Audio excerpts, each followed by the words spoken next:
This is Canon Fodder, episode 18. My guest today was the second person I asked to come on my podcast, and I wanted to strangle him when he gave his book recommendation. This week we're discussing The Three Musketeers. Paul, how are we doing? I'm just absolutely outstanding, Mr. TR. How are you doing this evening? I'm great. I really do want to just go through the computer and just wring your neck a little bit. It's a long book. Dumas was paid by the word, and it's very obviously so. Well, and it was serialized, if I remember correctly. Yep. It was, and that's the reason why, a lot of people try to climb these mountains of reading these like early 19th, mid 19th century novels when the novel was really big. The novel didn't really come to its own as an art form. And, the Count of Monte Cristo is sort of the most archetypal novel you can really think of. I'm not a literary scholar. I just know a little bit. But that's also by this author, Alexandre Dumas, which let's just get it out of the way. Less than a minute and 30 seconds in. Yes, I understand. He is a mulatto. Okay. We understand his father did some very bad things in the Vendée. All right. We get it. Personally, I'm not a Catholic, but I can understand. And if you're Catholic, you'll love this book. This is one of the most Catholic books I've ever read. Very much is, yes. Culture in the cultural aspect. Not to mention all the religious figures that are within it. But no, I love this book. This book is actually, when I was in college, Mr. T.R. Hudson, right? And like all Zoomers, once they get to college, they discover what a book is. All right. They realize, oh, there are these things called books. I can put my phone down. I can start reading them. And so, when I started getting heavy into the DR stuff, I wasn't Paul Farenheidt yet. I was just, a Joe listening to various content creators. And, I started liking, because I'd always fancied myself a sort of aristocratic intellectual. I started liking all these other people pretending to be aristocratic intellectuals. And I'm like, well, you know what? I can pretend to be an aristocratic intellectual in my real life too. So I started going to the library. One of the best choices I ever made. When I started going to the library, I realized that there were these things called books that had meaning in them, and that was really cool. And the first one, I just kind of randomly picked it. I started reading some comic books, because I figured, maybe there's something missing in my life, because I had been mostly playing video games in college up until this point, barely paying attention to my classes because I already knew everything in most of my entry-level history classes. But and you can tell TR, you can tell the Irish ancestry, because I've just been talking and soaking up air for the past minute and 30 seconds, and I haven't even come to a stop yet. But after I moved on past these comic books, next to them was, I think, when the French novels started. My library, I don't know if this is common in the Dewey Decimal System, probably is, but my library had each, it had fictional literature organized kind of by nation, so by, I guess, the language of the original publication. So French was first. After a little bit, there was Russian, and then German, and then American, or English, and then American, kind of separated by the various nations. And I saw this sort of Penguin republishing with a little comic book cover of the Three Musketeers. And it was a long book. And I thought, this is the kind of thing you would read in maybe high school, middle school. I know people who read Monte Cristo in middle school, which is also by this author. But this was the book that I read, and this is the reason it's my favorite novel. It's my favorite book, period, really. Although Ivanhoe is up there, as are other similar novels. You can tell, like, you have other characters, both on the DR on the show, to talk about these like really impactful and meaningful and high achievements of high literature, such as Sam actually, he talked about Go Down Moses, correct? He did not talk about, Yes. Okay. Yeah. He talked about Go Down Moses. All right. But like Absalom is also up there. All right. That's the one I was thinking of. The Sound and the Fury is up there. Like Moby Dick, your first guest, the Prudentialists, the Brothers Karamazov, these are all just like angsty, very, very, very profound, make wonderful statements about the human condition and the suffering and the joy and all these other things that go into it. And to be completely honest, I read those works. I appreciate those works, and I love your guests when you bring them on, but I'm a lighthearted guy. Okay. I at heart, I'm a lighthearted guy, and there are great works of that's what comedies are. There are great works of literature that are out there that are just, not only do they have good endings, but they're rather lighthearted. And so when I found this copy, and I promise I'm almost done, when I found this copy of the Three Musketeers and I started reading through it, I'm like, this is every single political ideal I've ever had and then some. And I fell in love with the book. And don't apologize for sucking up wind, as you say, or taking the air out of the room, because that's one of the reasons that I love having you on, is that I get to be on easy mode. I just have to ask a question, and then I can hang out for 10 minutes and then ask another question. That's true. You're very verbose, and I appreciate that about you. I was on I'm gonna date the stream, but I was on, I think, Turnip Seed stream a few weeks ago, and someone said that I filibuster, and that was a dagger, a dagger right into the heart, because it's true. But speaking of filibustering, you are right. Dumas was paid by the word, and this is a rather long book. If any of you want to read it, there is a movie, a rather famous one that came out.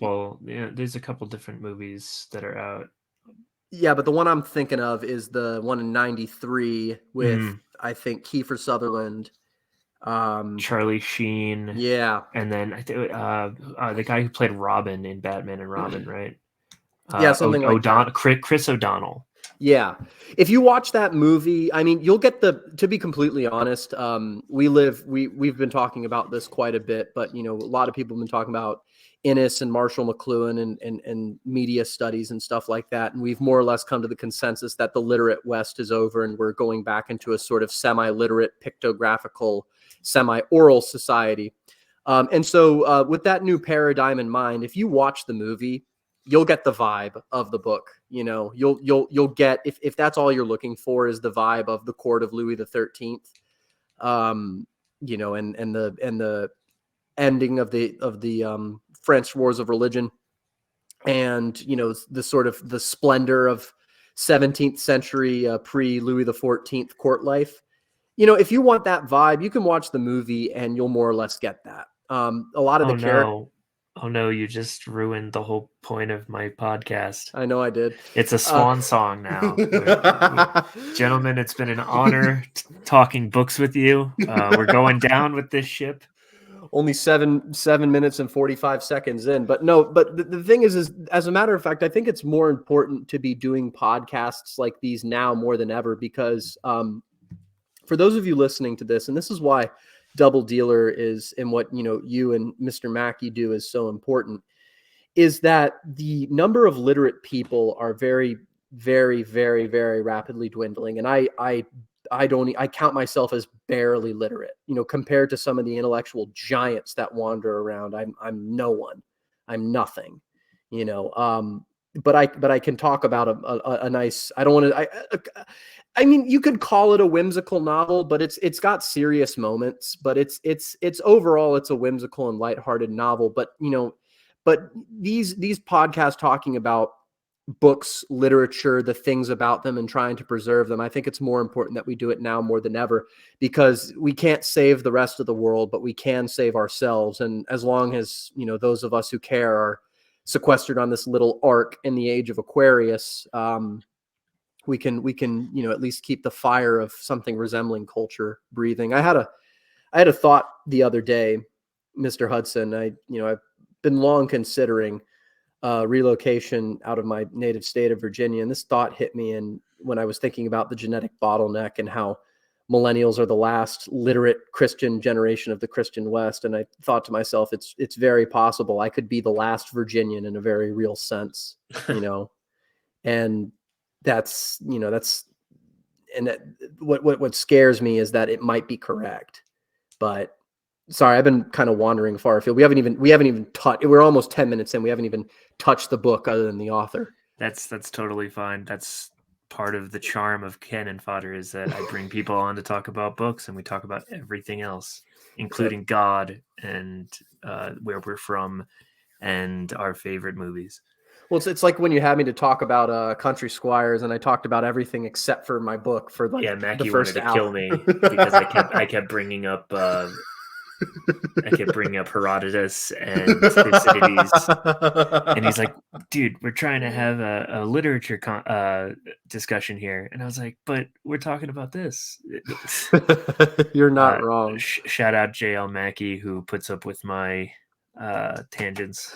I was rather harsh on the South in that episode too. I kind of recently came to the conclusion that, you know, the sort of marble statues of Confederate heroes are the closest thing to a high culture we really have in the United States, and I've been rather harsh on it recently. I suppose you could say I was demoralized because of the Arlington statue and various other things. Well, let's not forget about Traveler. Yeah, no, that's true. That's true. No, that still also sticks in my mind. But there's no reason we can't build new statues in the future. It's a ship of Theseus, though. You can it's the old statues are gone. Even if you put up new statues, it'll never be the same. It's kind of like how when the second temple was built, it was, you know, never the same as the first temple, and that's kind of, I guess that's the nature of reality, is that we're always holding something lesser than our parents had. But, you know, I don't mean to get rather depressive, because this is not a depressive book. This book is, as a matter of fact, it's about the opposite. It is a man whose father, how about that segue, huh? It's a man whose father has very little other than social connections. And he takes that and he manages to have a wonderful adventure spanning the entire nation of France and a little foray into England, dueling, you know, I can't condone this, but you know, rendezvousing with very, very lovely women, and other things. He's a like swashbuckler, definitely. And this is probably the prototypical swashbuckling novel. Yeah, no, that's exactly it. You know, this is when you think of a swashbuckler, the platonic ideal of one is D'Artagnan. You know, D'Artagnan is the main character. Now, the book is called The Three Musketeers, but the main character is not one of the Three Musketeers. All right, this is the first thing that we have to establish. The main character does not become a musketeer until actually the end of the book.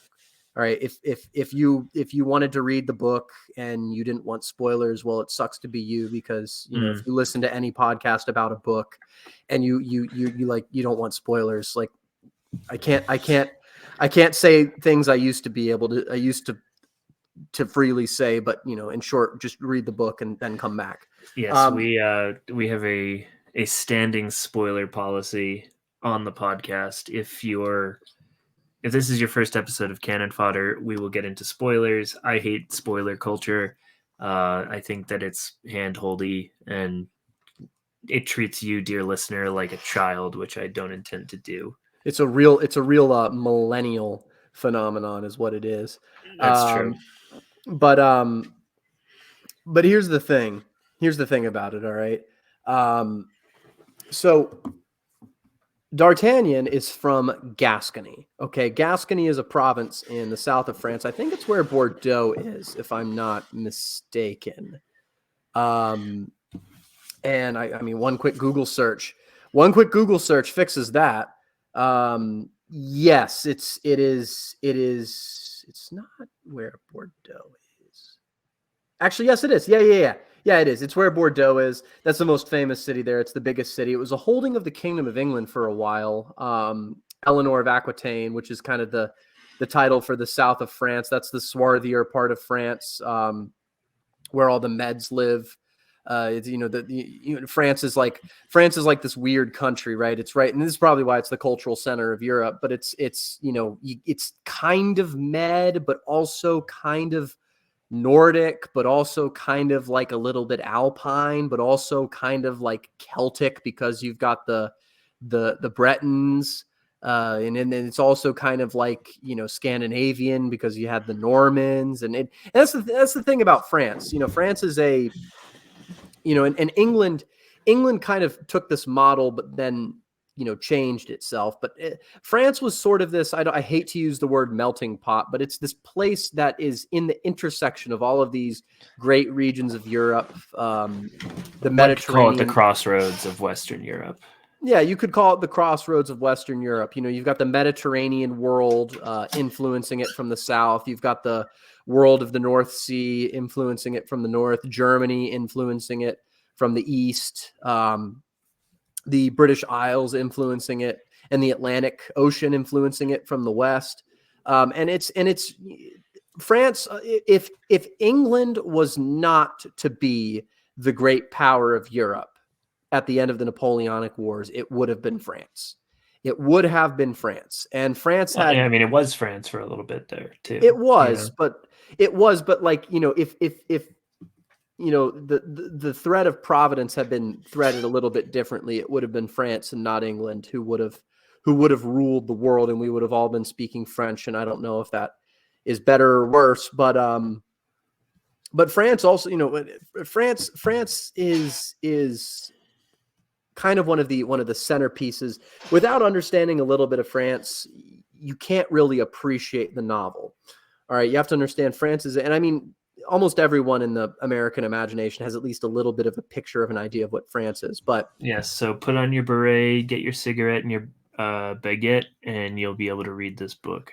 Essentially, yeah. I mean, if you read all of the English in a French accent in your own mind, I assure you, dear reader, it will improve your reading experience. If you read everything that is said in this novel, except by the non-French characters, because there's like 2 or 3 or whatever, in a French accent, it doesn't even have to be a different French accent. Like it just has to be the same French accent for all of them. It drastically improves the reading experience. But I'm not going to completely recite the plot of the novel.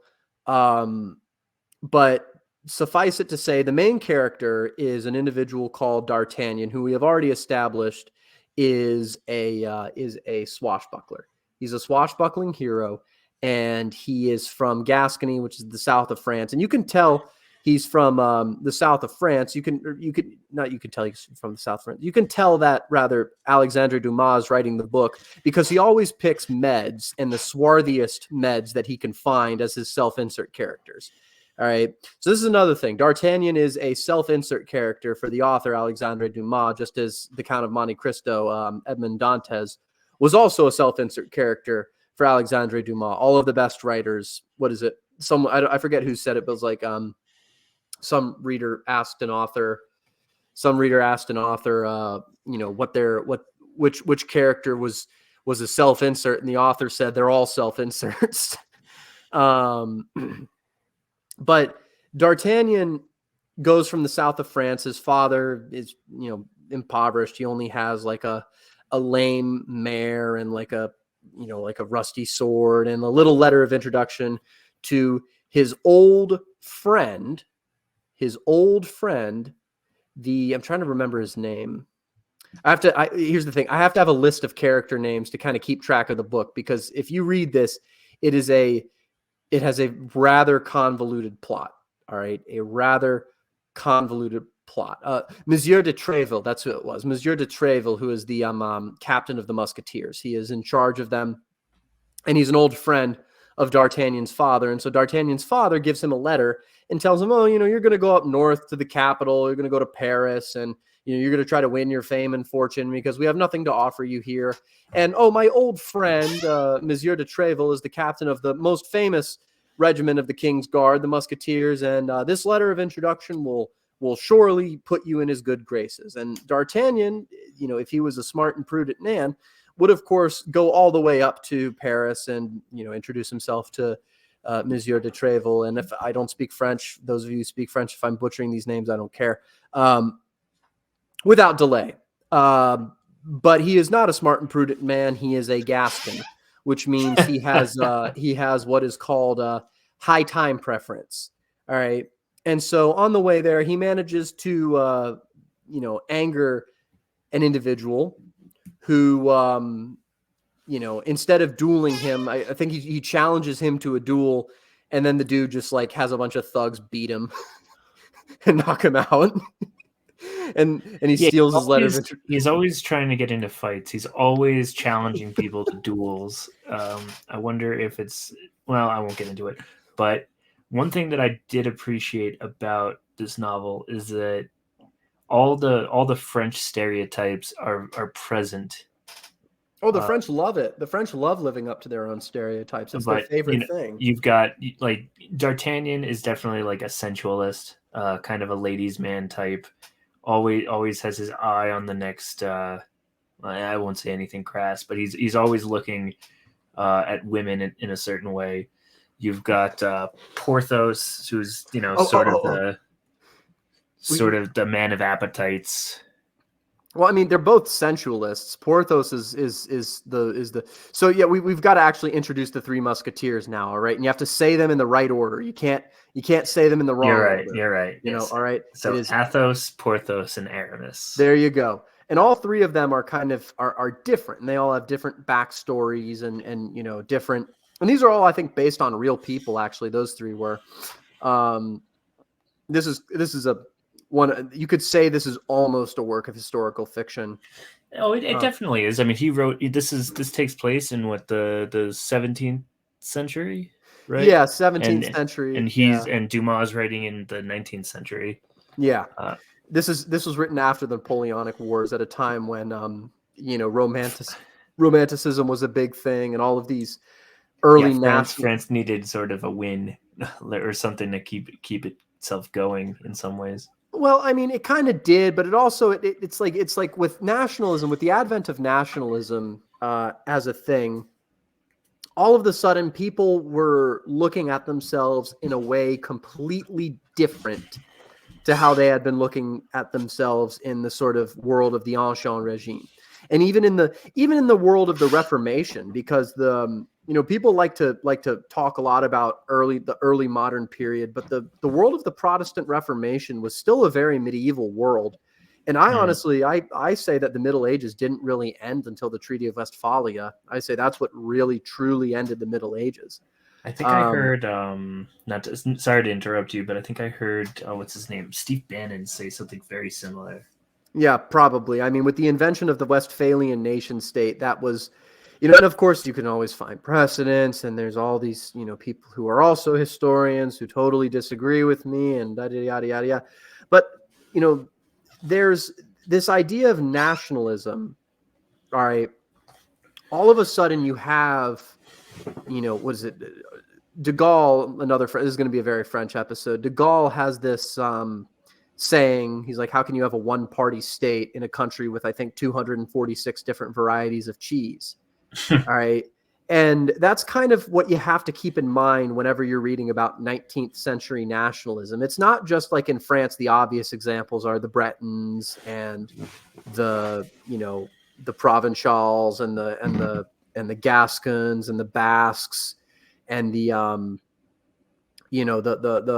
Normans, et cetera.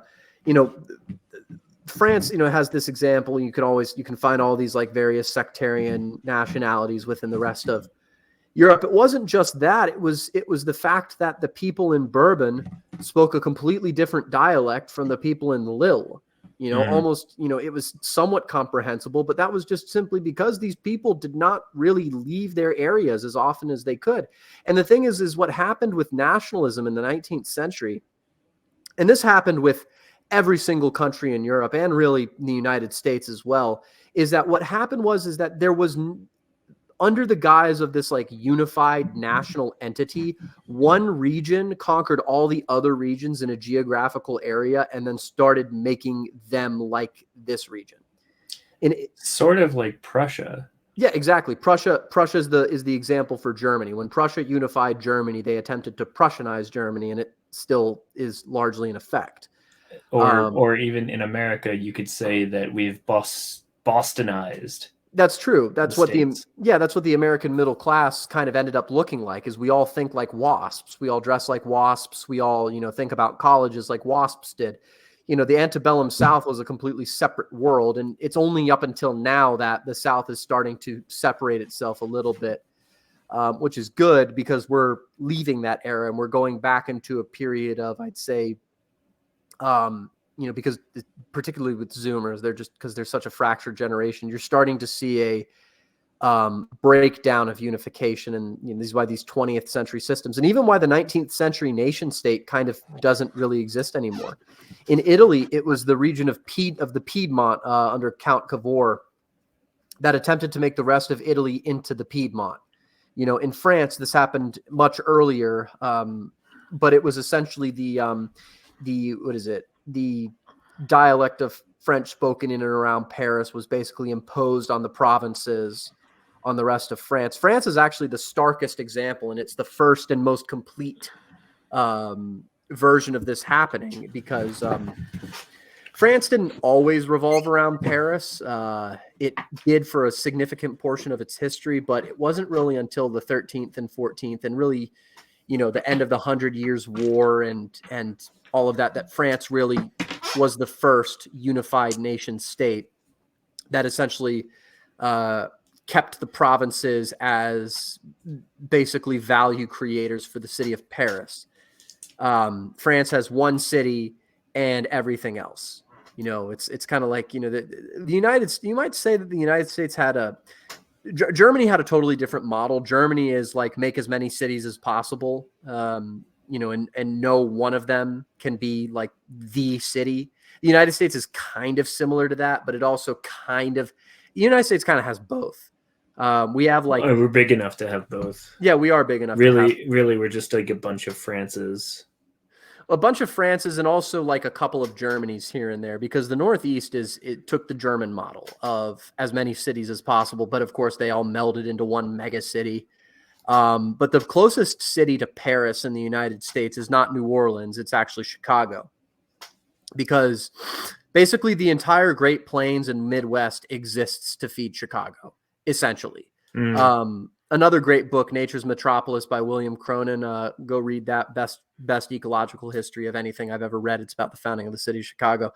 But yeah, so France is this sort of unified nation state, and it's the kind of the model, because it was what spread this idea to the rest of Europe.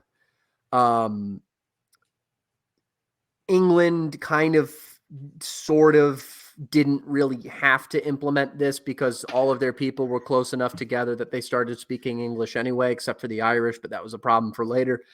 The Germans, the military might of the Prussians was enough to keep like those Hicks and Baden-Württemberg and Bavaria in line. Italy, same thing happened. And so all of these nations, all of a sudden, someone who is like from Tuscany now has to call themselves an Italian. All right. Okay. Well, that's like, to give you an idea of like the mental jarring of what hit the people of the 19th century. Imagine, Mr. T.R. Hudson, if yourself or myself, all of a sudden overnight, the United States unifies with Canada and Mexico. And now all of a sudden I have to call myself a North American. Oof. That's all my high school conspiracy theory ideas would have come true. Yeah, I mean, and that's kind of what happened in the 19th century, is that all of these people whose brains kind of capped out at a certain scale are now all of a sudden dragged kicking and screaming into something much greater scale, And so, as with all new, I've said this before, but history is sales for states. All of a sudden, these new identities that were being manufactured whole cloth, essentially by newspapers and telegraphs, because every sort of new identity comes from a new form of media. And so newspapers and telegraphs made the 19th century nation state possible. Radio and television accelerated it in the 20th century, but this isn't just talking about media. And I promise we'll get back to the Three Musketeers. I promise. But all of a sudden, this is why Romanticism was a thing, was that all of a sudden these people had to look back, and anything that was from anyone who was kind of more or less historically corroborated with this nation was free game. The problem is that you had characters like Charlemagne, who you could argue was a predecessor for both France and Germany, that it was kind of a tug of war, which Germany eventually won because France kind of became its own thing. They had their own thing with Louis Capet and Vercingetorix and others. I don't know, because and I'll push back on that a little bit, just because I mean the Song of Roland is like the foundational text of France. Yeah. Another notable thing, actually, funny you bring that up. Beowulf wasn't discovered, I think, until the 19th century. So all of these old epic poems were suddenly republished, and everyone could read them now. Things like the Song of Roland, the poem of the Cid, the Nibelungenlied, the Icelandic sagas, the Volsung saga, Beowulf, etc. What is there an Italian version? I'm sure there's an Italian version too. I mean, they have, I guess, oh geez, the Aeneid. Yeah, the Aeneid. I guess, yeah, like the Iliad and the Odyssey, and there's another thing, the Iliad and the Odyssey. That y'all have to understand is that all of this culture that we draw back to like the ancient world or whatever, it really comes from the 19th century. Like all this radical perennial traditionalism Julius Evola is writing about actually comes from the 19th century. All right, it's so traditional, it's only 200 years old. All right, and this is a hard thing for people to overcome because this nationalism is kind of in-baked. You're inculcated with this. You don't really understand what it is until you kind of step outside of it. And we're kind of moving past that. We're moving back into sort of Asabia-based politics of, we're asking what water is. Yeah, essentially that's it. But all of a sudden you had all of these stories and this demand for, people like, well, what is this thing that I am now being told that I have to be? And enter writers like Alexandre Dumas and the other romantic writers. Goethe was kind of part of this. In the United States, it was people like not so much Herman Melville. It was more people like Emerson, Hawthorne. Yes, well, even a little earlier in America, but it's a pretty long stretch of time. Who wrote Last of the Mohicans? Was that Hawthorne? Cooper, yeah. Cooper is a really good example of this for the Americans. All right. Francis Parkman, even though that's like firsthand knowledge of the frontier, was kind of part of this. But most importantly for the English speaking world, Sir Walter Scott. All right. But this isn't about Sir Walter Scott, but you and I should do an episode on Ivanhoe. Yeah, I'd be more than happy, unless another one of your astute guests. I'm sure there's other people who like it as much or more than I do, could probably talk about it better. But the thing is that for the French, who had just come out of this Napoleonic Wars, they had the same demands. All right, they wanted the same thing. Enter someone like Alexandre Dumas, who is all of a sudden writing these stories about. Everyone's writing these stories about these grand epic national unities that occurred at these various arbitrarily placed historical points. And so Dumas picks this, this period before the reign of, before the reign of Louis XIV, who is the most obvious figure most French could kind of point to as like a French national unity, to kind of, and the Three Musketeers is one of three. It's a trilogy of novels, actually. This is the first one. All right. The second one is called, I think, 20 Years After. Mm-hmm. And then The Man in the Iron Mask. Yeah. And 20 Years After and The Man in the Iron Mask both take place during the reign of Louis XIV.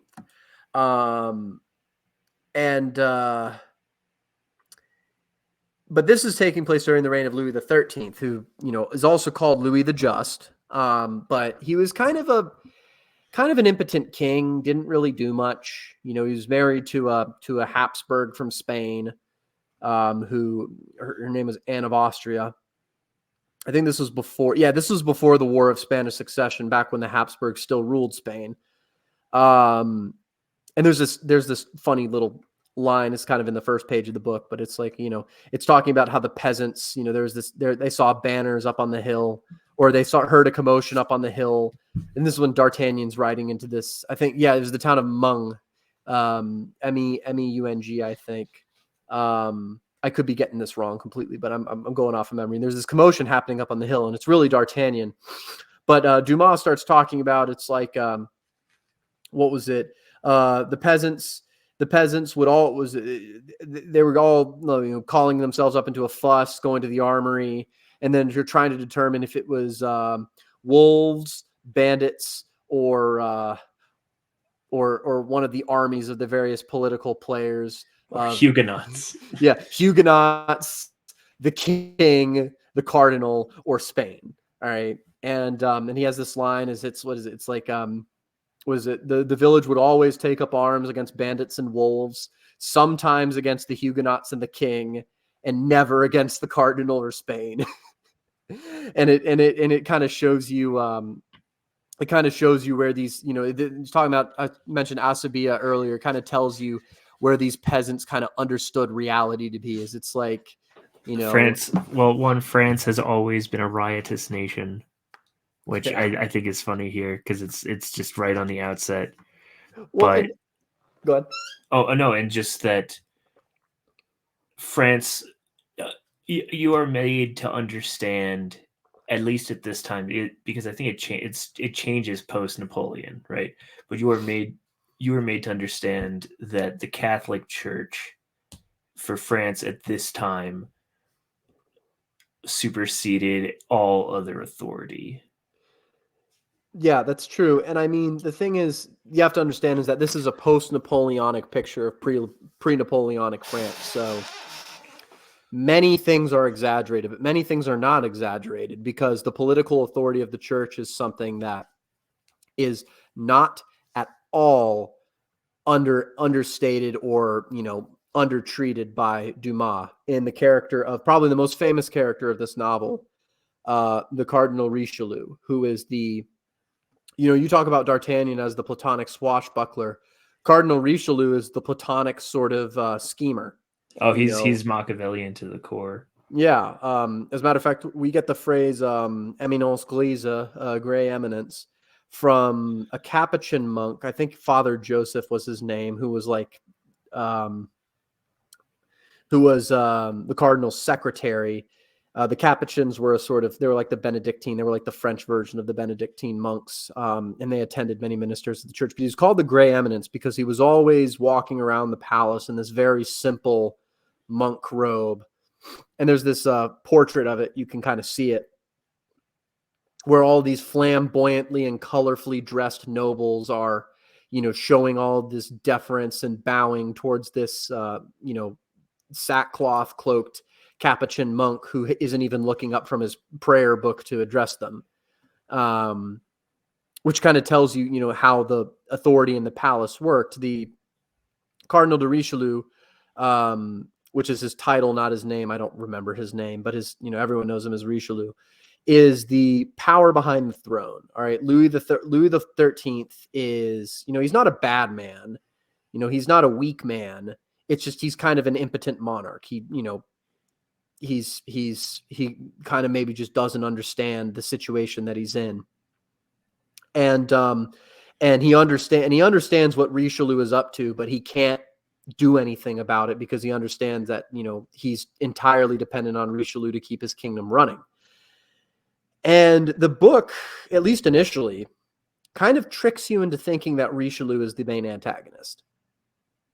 You want to think that Richelieu is the big bad guy, the big enemy, but he's not. See, yeah, I didn't get, maybe because I read this as an adult, but Richelieu is an antagonist, but he's not a bad guy.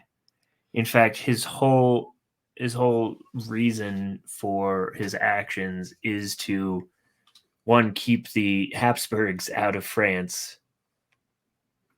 But it's really he's a staunch nationalist, even though we're all dealing with Catholic countries here. It's very interesting. Yeah, and what is it? And this is the Cardinal Richelieu is another great example of French national unity. He's kind of one of the. He's like he's Kissinger. When we think about Kissinger, we kind of think about Kissinger the way that we think about the Cardinal de Richelieu.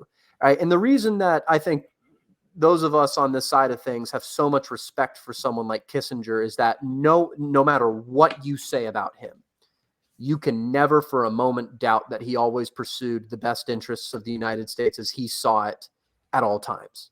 You can never say that. You can never say he didn't do that, rather. You can never say he placed his own particular ethno-sectarian interests above those of the nation he was employed by at any moment. As a matter of fact, he made several decisions against those. Now Richelieu was, he was not an ethno-sectarian in terms of France. However, he did have a dueling loyalty to a external political force outside of France, which was the Catholic Church.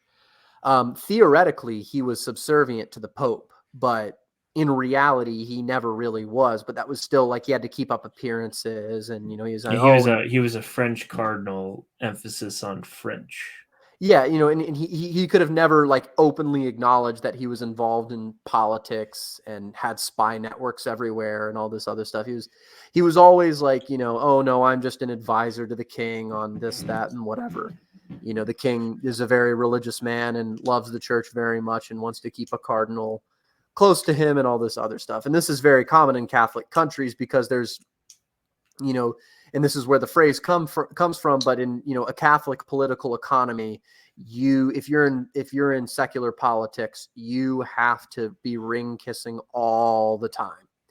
Even in like this sort of secular sort of age, you have to be ring kissing. Like no Italian president can get away without visiting the Pope and like being seen to be friendly around him. And that's just kind of how it works in countries with a Catholic political economy. All right. Yes, Joe Biden, famous Catholic. Yeah, Joe Biden tells you the Catholicity of most American Catholics. Some people kiss the ring, other people shit their pants. It's just how it is. And I didn't mean that to be a barb against our Catholic friends. We love you. This is a very ecumenical moment. I can't afford to alienate more people. I can't afford to be D'Artagnan, but I am. And here's the thing, shameless self-extrapolation, Mr. TR. But I've kind of got a reputation in these spheres of being somewhat of a bombastic sledgehammer. What? Yeah, I kind of have a little bit of a reputation of making enemies unnecessarily through extremely played up rhetoric. I won't hear it. Yeah, I know. It's absolutely inconceivable, and maybe might possibly perhaps have gotten that idea and or character model from the main character of this book. Who pretty much does the exact same thing, and it always seems to work out for him. So, who knows? But we've talked about, I think the readers have a good idea of kind of the world coming into. One last thing before we go on. The French Wars of Religion. All right. France is the most notable country in which the Protestants existed in significant numbers and lost in. All right. Almost every other country that the Protestants existed in significant numbers in, they were victorious. There are two examples where they were not. Switzerland is one, and although Switzerland kind of went with a ANCAP Jefferson, like I don't care what your canton is doing because our canton's doing something different. But France is the only notable country in which the Protestants were in significant organized numbers, largely due to the Edict of Nantes, which allowed them to exist, basically. What is it? They were the only significant group of Protestants that did not take power in their country, and they tried because, and this is a large part of the reason why the French Wars of Religion happened, because it's almost like Calvinists, tend to do really well. When compared to the societies they're compared to. All of the, now look, I'm a Calvinist, so I'm biased. All right. I'm Scots-Irish. I'm genetically wired to be a Calvinist. It's just how it is. I was baptized Catholic though, so I can stand and I've been going to an Anglican church most of my life, so I can kind of stand in all three camps.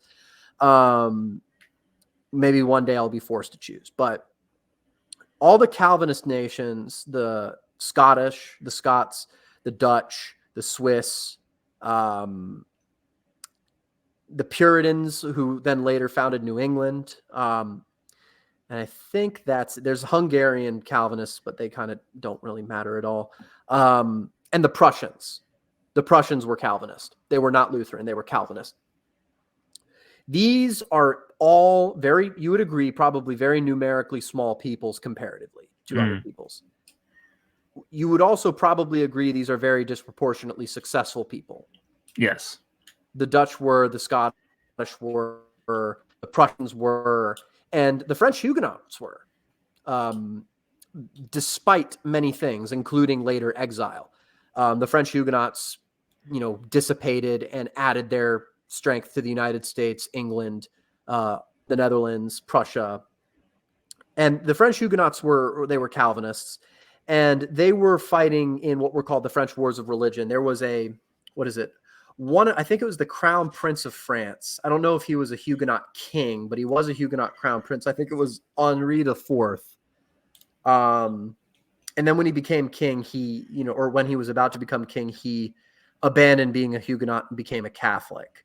And I think that's kind of the key moment that, eternally solidified France in this idea of eldest daughter of the church, protector of the Catholic world, and all this other stuff. Because it was really close. Now, the Huguenots, by the time of this novel, are more or less almost done. Every one of their sanctuary cities has been conquered except for one, which is La Rochelle, which occurred. The siege of La Rochelle is ongoing throughout this book, which is the last Huguenot stronghold. And the taking of La Rochelle actually ended the French Wars of Religion, and the Edict of Nantes was revoked, and the French Huguenots were exiled from France. And they went to, a large contingent went to the United States, England, as I previously mentioned. But that's kind of the other thing that's happening in the background. That's sort of this almost finished civil war. And as always, whenever a war is like 90% finished, every single person in the political sphere then uses it as an excuse to do maneuvering. It's every single time. It's like the war is almost done, but it's not quite done yet. And this is the last chance we'll get to justify a whole bunch of emergency powers. So let's justify as many as we possibly can. And that's what Richelieu is kind of up to. I feel like Tucker Carlson to your Vladimir Putin at this point. It's 47 minutes in.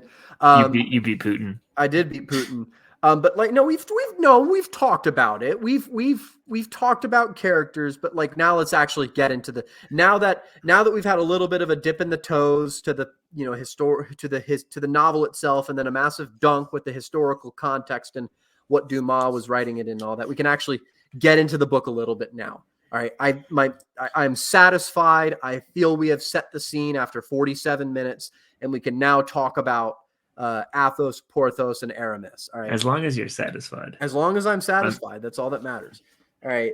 Athos, Porthos, and Aramis are the Three Musketeers that the book is named after, and they all have a different backstory, and they all have different motives. All right. Athos is the most aristocratic of all of them. He kind of, he's very distant. He's very stern. He's very, he has a very troubled past. He's made some terrible decisions.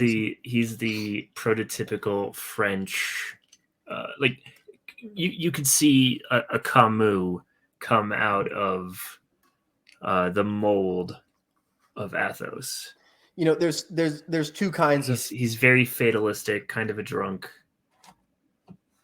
Yeah, no, that's exactly. Yeah, there's two kinds of Frenchmen. All right, as a matter of fact, it's just the same Frenchman, whether it's at 7 o'clock in the morning or 3 o'clock in the afternoon. All right. For D'Artagnan, if Athos is it's over, then D'Artagnan is we're back. That's true. I've got a glass of wine I've been sipping this whole time, right here to perfectly set the scene. And you're right. It is there's the it's over Frenchman and the we're back Frenchman. Athos is and it is no surprise that he is very aristocratic because he is an aristocrat. Right?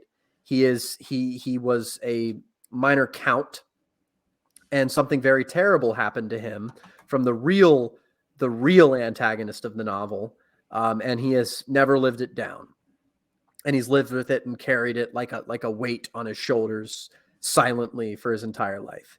Then you get to Porthos. All right. Porthos he's generally depicted as a giant. He's larger than the other men. He was very much physically gifted, given very fine looks. And D'Artagnan's a sensualist, but he's still kind of, he still kind of has like this direction, and he's, very much up and coming and wants to prove himself. Porthos is just he's here for the ride. He is a very worldly man. I'll show you the ropes, kid. Kind of relationship they have as well. Essentially, yes.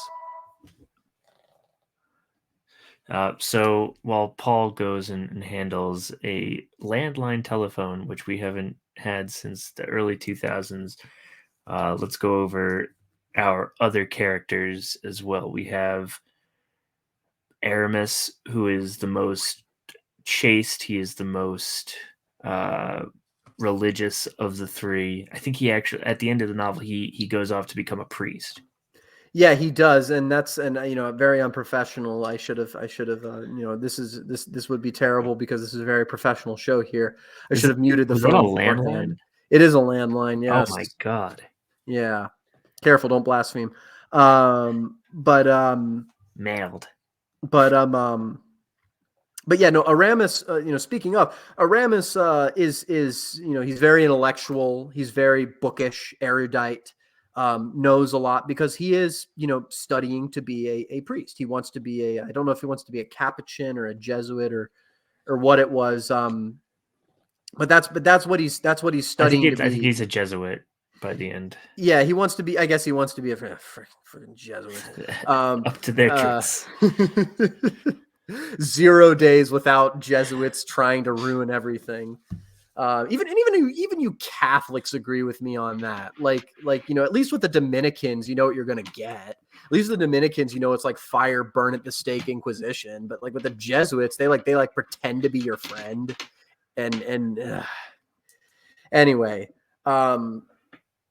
regardless, yeah. So you can see that of these three, they all have like a different orient, and they all have a different servant. This is another funny thing is, all the Musketeers have servants who are kind of minor characters, and they serve as sort of mirrors of their master. Like a good servant is a mirror of his master. D'Artagnan gets one who ends up being the smartest of all the servants. He's kind of the perfect foil to D'Artagnan. I'm trying to remember his name. Planchet, that's what his name was. And he's, the servants fight with the masters every now and again, but Planchet is kind of, he's the prudent, intelligent sort of foil, always cleaning up D'Artagnan's mess, the sort of Alfred to D'Artagnan's Batman. Athos' servant is Grimaud, who is, silent most of the time. Athos has trained him to respond to looks and snaps instead of words. He's very, very much put together. Mousqueton is the servant of Porthos, and he is much like his master, a very worldly individual, extremely knowledgeable, and also lassos wine bottles, because Porthos, like all of the Musketeers, are chronically short of money, which is a constant theme of this book. Is all of these guys are constantly short of money. And then Aramis's servant Bazin is he's kind of like a deacon. He's sort of, every time Aramis gets caught up in like, oh yeah, chivalry time, Bazin is like, no, you need to join the church. You need to be a priest. No, you can't do this. And anyway, I mean, and that's kind of, that's kind of the Three Musketeers. They all have, servants and they all, and so funny thing, when D'Artagnan comes to Paris, he meets Monsieur de Treville, who is, receives him with warmth and all this other stuff. And, and while Monsieur de Treville, he's like, well, you're a little bit of a young buck. You can't just, walk up. I know I knew your father, but you can't just walk up here and join the Musketeers. But you can join the. We live in a meritocracy, D'Artagnan. Yeah, you got to earn your way. Yeah, but you can join. I think what it was like the Guards or something like that, which was like this lesser regiment. Yes, he joins the King's Guard. Yeah, you can join the Guards and then work your way up, and then you can join the Musketeers. But but then halfway through and D'Artagnan's like, okay, yeah, that makes sense. I didn't think I was just going to be handed everything. I'm willing to work. But then halfway through Monsieur de Treville writing this letter to him, he sees the dude who basically had all these thugs just beat him and steal his leather outside the window, and he just jumps out the office to go chase him and duel him. And while he's running down the stairs, he bumps into Athos's wounded shoulder. He hasn't met any of these guys yet. Bumps into Athos's wounded shoulder. Athos is like, "Hey, watch where you're going." And dude's like, "I'll duel you." And Athos is like, "Okay." And then, starts running to find the man, bumps into Porthos, reveals that like this golden like shoulder or necklace or is something that was like golden that Porthos was showing off was like what was it? Was like a half fake or a half forgery. Right. It was he'd been had. Yeah, and Porthos is like, I'm going to duel you over this, and D'Artagnan's like, you bet I will. I'm going to duel you, and then he keeps running away, and he has all of them, schedule it at the same time, like behind the palace at like this hour or whatever, and then bumps into Aramis and calls attention to a lady's handkerchief that Aramis had, which was like a really big faux pas, especially in like the court of love, like, all of these ladies in waiting and noble women and the queen herself, they're all having these, noble intrigues and, oh, I'm in love with this person and, oh, I'm in love with that person. That's another big theme of the book is all the romantic intrigues and, in some cases, outright adultery taking place, et cetera, et cetera. Notice how it's funny how the three women that D'Artagnan falls in love with are all married or had been married at one point. Yeah, it kind of tells you something. So that's a big theme of this. Very Catholic. That's a big theme of this novel. But what is it? And Aramis challenges him to a duel, and then he's like, okay, and then by the time he gets outside, the dude who had him attacked, he's gone, and he's like, okay, well now I got to duel these three guys. And so he meets them behind the palace, and he's like, and the three of them, they're all friends with each other. They all know each other, and they're like, right. Oh, this dude, this dude angered you too. And then D'Artagnan's looking at him like, yeah, I'm going to duel all three of you all at once. And they kind of look at each other and they're like, this kid's crazy. And Athos comes and they start dueling, but then all of a sudden, and I'm showing this. I'm not going to go into the whole plot of the novel. This is just kind of one of the most famous scenes of the novel. Then all of a sudden, the Cardinal's men. Oh, so another thing in this novel is that you've got the king's men and the Cardinal's men. There's and they're all technically under the service of the king, but there's soldiers who are either loyal to the king or loyal to the cardinal, right? Because political machinations and all this other stuff. The Cardinal's men show up and they're all the sticks in the mud. And they're like, oh, you guys can't be dueling. There's a law against dueling here. And D'Artagnan looks at the other three musketeers and like, these guys are some wimps. We can kill them. But they don't actually kill him. But the other three musketeers are like, kill these guys so we can kill each other. Yeah, essentially.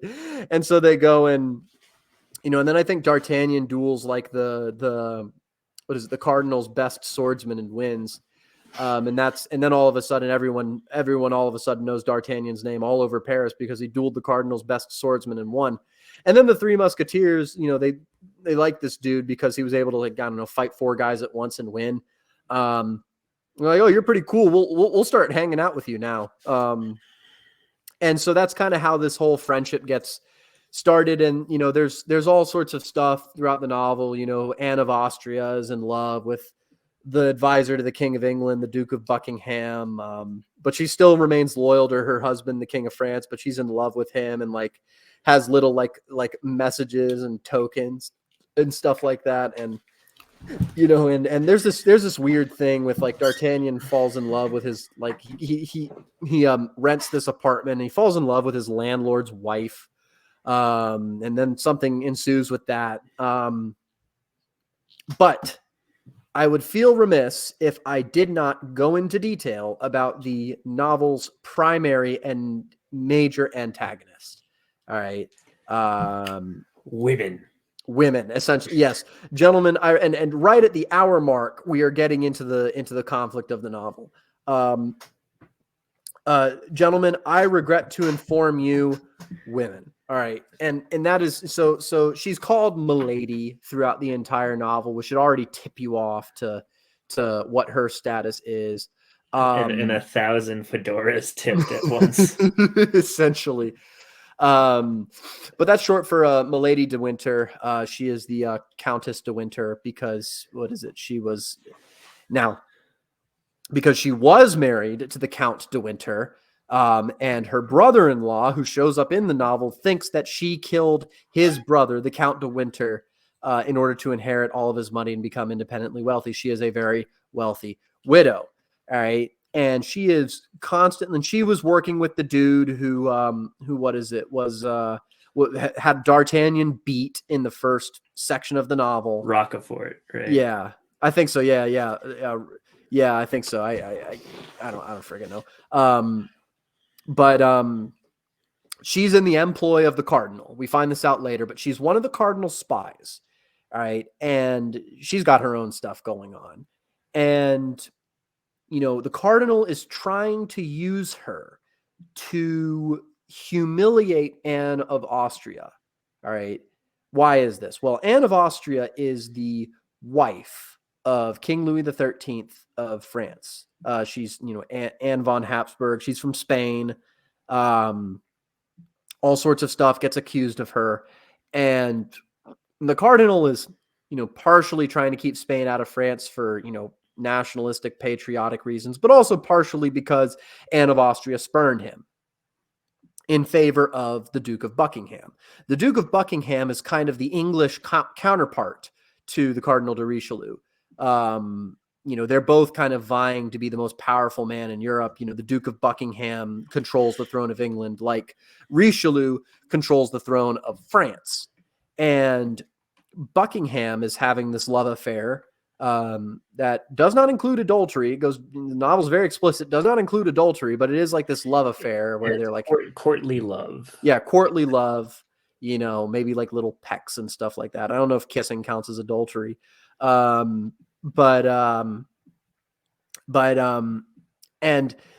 the cardinal was trying to win Anne of Austria's hand because he too was also in love with her. But unfortunately, she spurned him in favor of Buckingham, and he has never forgiven Buckingham ever since. And so he's using this spy, the Milady de Winter, the Countess de Winter, to humiliate Anne of Austria, and he attempts this through bringing up like a diamond necklace the king had given her that she had then given to Buckingham, and there's a whole thing that ensues with that. That's when D'Artagnan goes to England to meet Buckingham. But this countess then she's trying to do another plot to get rid of Anne of Austria, and then D'Artagnan falls in love with her. Right after falling in love with his landlord's wife, he then falls in love with this woman who is trying to essentially kill him. And the whole thing ensues with that. Yeah, he pretends to be another count, a different guy, a count. He beds her, and then in order to get he pretends to be himself. He writes a letter from the count spurning her, and then she's like, "All right, D'Artagnan, why don't you go kill this guy? And if you do, I'll let you bed me." And he's like, "All right, fine." And then he's so excited throughout that he reveals that it was all a ruse the whole time. This does not go well for him. But so basically he pretends to be the main antagonist's lover in order to sleep with her. Don't feel too bad. She's not a great person. Obviously I'm not condoning fornication, but this is a thing, or adultery for that matter. But this is a thing in the novel. he beds her pretending to be the Count de Ward, who she's, in love with, whatever. And then after they're making love in the dark, so it's easy for him to do this the first time. And then after that, he goes back to her, and then pretends to write a letter, or not pretends. He writes a letter pretending to be the Count de Ward spurning her. And then she's like, "Oh, I'm going to kill him. D'Artagnan, this is your time. Go kill him. And as an upfront payment, you can sleep with me." And he's like, "Okay, sure." So he sleeps with her twice. One time pretending to be someone else, one time being himself. And then, as TR said, he reveals it. And this involves in her trying to kill him. But, D'Artagnan, in the middle of the scuffle, reveals the brand of a convict on her shoulder. And her the Countess Milady de Winter's servant Kitty, who has fallen in love with D'Artagnan. Like, look, the other thing about this book is that people are falling in love every 5 minutes. All right, I guess this is France. I guess this is what you get in France. But this is kind of a theme of the novel, is like, like D'Artagnan's like, but like, man, you were trying to rescue your landlord's wife who you were in love with and that he helped kidnap and all this other stuff. So like, what about, but now you're in love with this other person? It's kind of jarring. And I mean, maybe the French understand, but I certainly don't. But then he, but then, he sees the mark of the convict on her shoulder, and he escapes with the help of this servant who has fallen in love with him. And, he leaves and then we find out the great plot twist. Dun, dun, dun. Athos says earlier that he had a wife once. He reveals this to D'Artagnan, but he can't say her name or anything. And he believed that she was hung because, he found that she had the mark of a convict on her when he had married her. All right. And, of course, as a nobleman, you cannot marry a criminal. And if a woman conceals that she was a criminal to you before marrying you, you can then, you can just kill her, or you can just have the state kill her. And so this is what happened. And there's a reason that she was a convict, is because, she killed someone else earlier. Like, so basically this woman has been just whacking dudes left and right through various means throughout her entire life. And D'Artagnan was the latest attempted victim. Now, doesn't go well, because she gets captured. She gets captured and imprisoned in England. All right, and you can tell exactly what Dumas thought of Calvinists. She has a Puritan jailer. All right, a religious fanatic Puritan jailer in England, and because the cardinal has sent her, you need to go kill the Duke of Buckingham. All right, because enough is enough. We need to do this. All right. And so she tricks her jailer into believing that she herself was an oppressed Puritan. And the jailer, because, all Puritans are narrow-minded religious zealots who can't even question anything. They're essentially, the Catholic Church looked at Calvinists and Puritans much the same way that liberals look at red state Baptists today, to give you an idea. And in a lot of cases, that may have been right. And this is certainly what Dumas thought, because the Puritan lets her out, and and she convinces him that the Duke of Buckingham is a libertine and must be killed, and then she kills Buckingham. Oh no! But it's all good because after the siege of La Rochelle and all the Huguenots are taken out, they finally track her down, recapture her. And then it's like the entire freaking novel comes out. Every single character in the novel comes out to levy a different accusation of a crime against this lady. Even the executioner himself has reason to have this woman killed, which is a big deal, because like the executioner is historically just supposed to be like a solemn witness to the events. He's doing it because he has to. He feels no way about it, and he wears the hood to kind of hide his identity. No, she's so bad that he's even like, yeah, and she killed my brother too. It's a really funny and satisfying moment. But no, yeah, it's it's the funniest thing about the book is it's like the main antagonist is just like, you know, you can tell Dumas was probably spurned in real life by some woman, probably because he was a mulatto. Although French women seem to be into that. But you know, you can tell he just hated whoever this woman he was writing into this novel was, because, you know, he has the main character sleep with her twice, and then the entire novel comes out, like every single character comes out, and it's like not only, you know, talk about Traveler earlier, you know, not only her but the horse she rode in on, like, and then they behead her. And then everyone gets what they want at the end of the novel. Athos is redeemed, and you know, Aramis joins the church, and Porthos just, you know, has a fun time.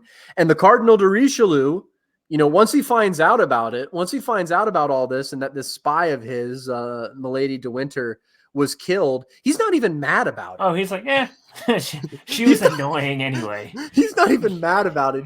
They kind of share it with him, and they're like, what is it? They're like, oh yeah, she's been doing all this. He's like, oh, I didn't know she was doing all that. Well, you know, thanks for getting rid of this headache. I just wanted her to kill Buckingham. I didn't know that she also was an adulteress. Well, and that's the thing. Like, even what was it?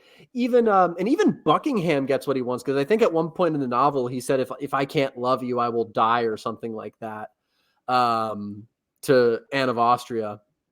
Anne of Austria doesn't get what she wants, but, you know, women, who cares? But you know, even the Cardinal's like, oh, well, I mean, all I wanted was Buckingham dead, and Buckingham's, you know, a whole lot of dead. So I don't really, we also kind of tidied up that Huguenot problem in the process. So, you know, everyone gets happily ever after. Oh, D'Artagnan, you want to, well, he doesn't offer it to D'Artagnan. He's like, well, I have the authority to grant one of you a commission as a lieutenant in the Musketeers. And like, Athos, you want it? And Athos doesn't want it. Porthos, you want it? He leaves the name blank, and D'Artagnan is trying to give it away. Yeah. Because he's learned, you know, through the power of friendship, that titles and fancy things are not all that they're cracked up to be. Yeah, it was the friends. But then he gets it anyway. Yeah, and then he gets it anyway. Yeah, it's the women we hung around the way. Along the way. Yeah. And anyway, I mean, that's kind of like a brief plot summary. There's, you know, a lot more you could go into. There's funny little hijinks, and, you know, there's like little episodes where all the Musketeers there's like a chapter for each of the Musketeers trying to get money to buy the equipment they need to go to the siege of La Rochelle. One thing that is universal for soldiers is that they're never given the proper equipment that they need, and they have to go buy the rest. Yeah, they're never given money. That's the other thing. And part of this is their fault, because, you know, no one is more infamous for foolishly spending their money than soldiers. Yeah, I was going to say, why would I give them money? It's the worst thing to give soldiers. You can't give them money. I mean, anyway, I don't know how long you want to go for, but I mean, that's kind of the whole novel. I mean, the themes of I guess we could get into the bit of the higher artistic themes of the novel. Sure, yeah, bit. I got some time, and this is a pretty big book, so I definitely want to get the width and the depth of it, I guess. Yeah, but just being completely honest, a lot of it's filler. A lot of it's just filler. It is, but it definitely is a lot of filler, and that's why you're able to make a Hollywood film out of this 800-page book, because, you know, they just cut out the filler and they keep you don't need to have a whole chapter of D'Artagnan just going to the market, because that's basically yes, the people think that anime invented the beach episode, but obviously the Japanese took it from the French. Well, because these were serialized, you know, you're like a young kid, and like these are like the comic books of this is why, you know, you read about, we think novels are high literature now, to kind of give you an idea of the degradation. You go back and people in the 19th century were talking about, all these young people, all they ever do is read novels. You know, they never get their head out of a book. And it's like, they kind of saw it the way that, people see video games now, and shoot, maybe 100 years from now, video games will be seen as high art. Who I doubt it. knows? I don't know. I don't know, man. I never doubt the possibility of degradation. But no, let's get into the book, right? It's kind of like, I guess you could say it's kind of, I don't know if you could necessarily call it a Bildungsroman, because No, I yeah, wouldn't put it there. It's, I mean, yes, does because there is D'Artagnan no have? fall. Yeah, there's Yeah, no fall. it's really just all. I would call it more of a. If there is a difference between a Bildungsroman and sort of a coming of age novel, even that seems kind of cheap. No, I guess you could call it like a coming of age novel, because D'Artagnan kind of goes on his great youthful quest, gets all of the adventure that he wants, gets everything a young man wants, which is romance, prestige, friends. Which is the only thing. Those are the only things a young man wants, is like romance, prestige, and friends. Like that's it. He gets all of it, and then he kind of learns something along the way. He learns that he didn't need the prestige or the romance. He just needed the friends, and all this anyway. But yeah, I mean, I guess, and that's kind of like the primary theme of this, and most comedies that don't end with most comedies that don't end with someone getting married is friendship. This is why it's really hard to make a high piece of art out of a comedy, because there's only like 2 or 3 themes, unless you're, unless you're Dostoevsky, where, the comedy is everyone gets redeemed from all the terrible things they did at the end of the novel. That's a different kind of thing. But like if you're just writing a comedy, there's only like 2 things you can really write about, which is love and friendship. Oh, And I thought that's it was why, sex and farts. yeah. And that's why, Shout out Dan Baltic. yeah. Well, there you Kidding, go. kidding, Dan. Yeah, I Sorry, I didn't mean to. full length Substack review of Nutcranker still pending. I have to finish writing my full length Substack review of Automaton, and then my full length Substack review of the Cowboy Church. All right, before I get to Nutcranker. Man, Oh, your life is so difficult, Paul. it is. It's so For you. it's so terrible. But no, anyway. But yeah, like the primary theme of this book is just very obviously friendship. There's you can't really. I would say a secondary theme is duty, and although that Yeah, obviously the loyalty to one's friends, at least in the way that Dumas kind of puts it out there, is an extension to the loyalty one has to one's father, and that being an extension of one's loyalty to one's king. So friendship is like just really an extension of loyalty in that regard. yeah. No, that's true. I kind of agree with you on that. But yeah, no, you're right. And like their shared loyalty to the king kind of binds them closer together as friends, because we're all friends and we're all loyal to the king, and we have to stay friends because we're all loyal to the king, and all this other. And we don't like the cardinal, and we're loyal to the king, and it's kind of like we're Jesuits. We don't like the cardinal. Yeah, I mean, and that's kind of, what is it? That's kind of the well, and then of course, the king and the cardinal switch places when Louis XIV takes over and Richelieu dies. Richelieu's around for the first little bit of Louis XIV, but then there's like Mazarin, I think, was who succeeded him, or was that later? But basically, it was like the king was like the feared power of the whole realm, and it was like the cardinal who was kind of like playing nice behind the scenes, trying to broker deals. And he was it kind of shifted. The king was the guy you could talk to, and then it became the cardinal was the guy you could talk to, because the king was just so above everything. But yeah, I mean, that's loyalty, duty, fidelity. And that's kind of why the main the primary antagonist, and this is why I said you could kind of, you could kind of contrast this to Monte Cristo, because Milady is motivated pretty much entirely by, betraying people, and I guess, some weird concept of revenge. And that's what she's motivated by, and she doesn't care who she kills or what happens or whatever. And that's the primary antagonist. And D'Artagnan's just, he's just like trying to find his place in the world. He's just trying to, do what his father told him, get a position in the Musketeers, and all that. That's what D'Artagnan's trying to do. And so and really, and then it kind of shifts from that to, looking out for his friends.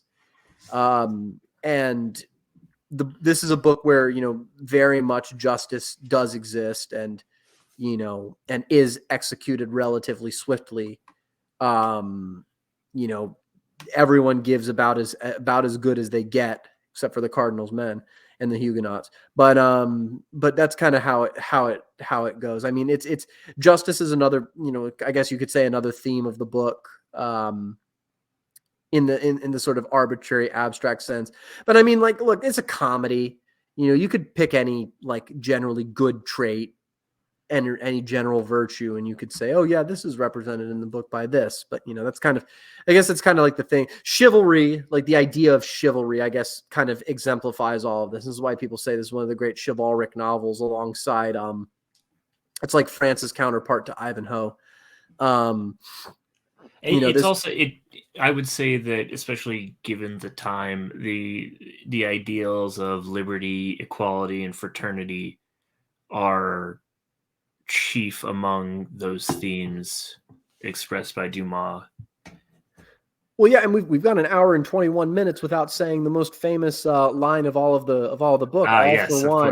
All for one and one for all. But that's kind of the idea of liberty, equality, and fraternity. All for one and one for all. And that's why this is such effective propaganda. Basically, this is essentially what this book was.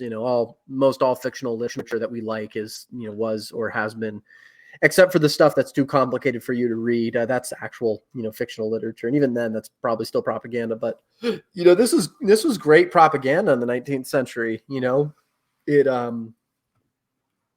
helped to fill the deficit of myths that backed up the French state in the, now that the Ancien regime basically lay in splinters, and, the Bourbons were back on the throne, but I thought we overthrew them. And so the foreigners imposed the Bourbons back onto us. And so, we don't have Napoleon, but we also don't have the Republic. And, what's this France?